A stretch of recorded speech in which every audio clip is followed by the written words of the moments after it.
Selamat saya kenalkan Bu Nagita Slavina sebagai CEO baru ST Indonesia.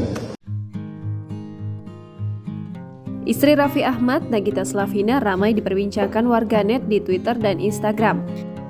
Ini seiring tagar BUMN trending topik di Twitter. Ternyata istri Raffi Ahmad itu ditunjuk sebagai CEO baru ST Indonesia. Posisi Nagita ini menggantikan Haidar Wuryanto yang menjabat sebagai CEO sebelumnya.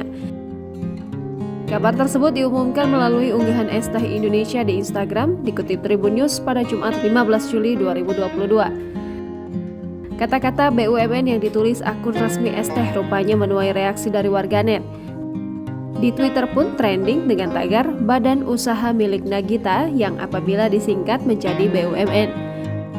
Begitupun dengan PNS yang memiliki singkatan yaitu Pegawai Nagita Slavina. Pihak brand tersebut pun berharap kehadiran Nagita Slavina sebagai CEO baru bisa membuat ST Indonesia menjadi lebih besar lagi. Tak hanya itu, mereka juga berharap bisa menciptakan pengusaha Indonesia lebih berkualitas, berbasis media pengembangan dan teknologi, dan juga meningkatkan kualitas pelayanan.